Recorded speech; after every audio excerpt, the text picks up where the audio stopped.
किसी छोटे से शहर की गलियों में, जहां लोग एक दूसरे को नाम से जानते थे, वहां एक लड़के और लड़की की कहानी ने जन्म लिया, जो शायद किसी फिल्म से कम नहीं थी।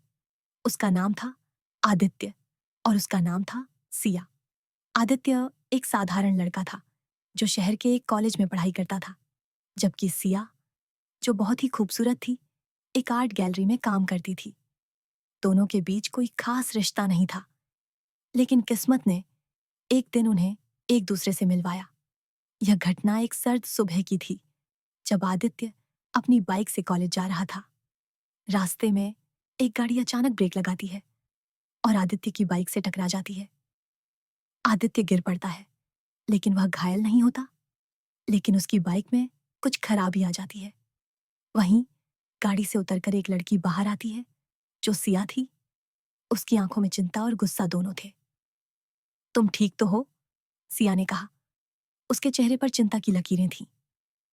हाँ, मैं ठीक हूं, बस बाइक में थोड़ी दिक्कत हो गई है, आदित्य ने कहा, जबकि वह अपने घुटने से खून पहुंचता था। मुझे माफ करना, मैंने अचानक ब्रेक लगाया था। तुम चोटिल तो नहीं हो? सिया ने पुनः पूछा, और उसने आदित्य की मदद की।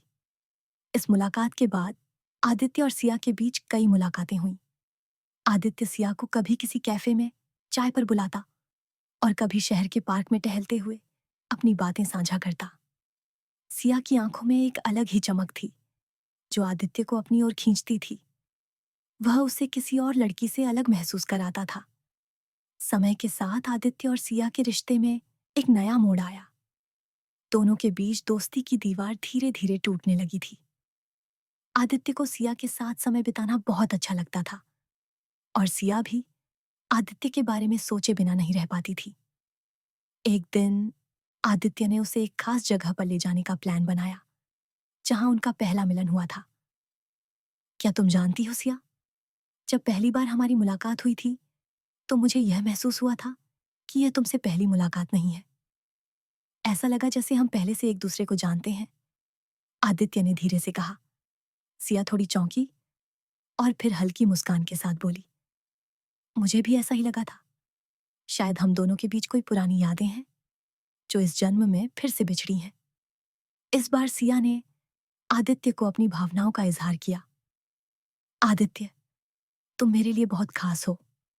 तुम्हारे साथ बिताए हुए पल मेरी जिंदगी के सबसे प्यारे पल बन गए हैं। आदित्य ने सिया की आंखों में झांकते हुए कहा। सिया, तुमने जो कहा, वही मेरी भी सच्ची भावनाएं हैं। मैं भी तुमसे बहुत प्यार करता हूं। हालांकि उनका रिश्ता शुरू में बहुत प्यारा और सरल था, लेकिन जल्द ही कुछ मुश्किलें भी आईं। सिया का एक बड़ा सपना था, उसे अपनी कला के लिए विदेश जाना था। आदित्य ने सिया के सपनों का समर्थन किया, लेकिन साथ ही वह इस बात से भी डरता था कि सिया को छोड़ने का विचार उसे दिल टूटने जैसा लगेगा। आदित्य, मुझे लगता है कि मुझे यह कदम उठाना चाहिए।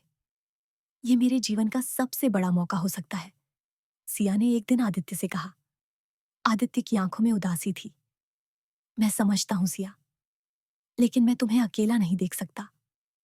मुझे डर है कि तुम वहां चली जाओगी और हम दोनों के बीच कुछ ऐसा हो जाएगा जो वापस नहीं लौट पाएगा। सिया ने उसकी चिंता को समझा, लेकिन उसने भी अपने सपनों को छोड़ने का मन नहीं किया। मैं तुमसे बहुत प्यार करती हूँ आदित्य, लेकिन मुझे यह भी तो समझना होगा कि क्या मैं अपने सपनों का पीछा कर सकती हूँ या नहीं। सिया के विदेश जाने के बाद आदित्य और सिया के बीच दूरियां बढ़ गईं। एक दूसरे से मिलने के बजाय वे केवल फोन कॉल्स और वीडियो चैट्स के जरिए एक दूसरे से जुड़े रहते थे।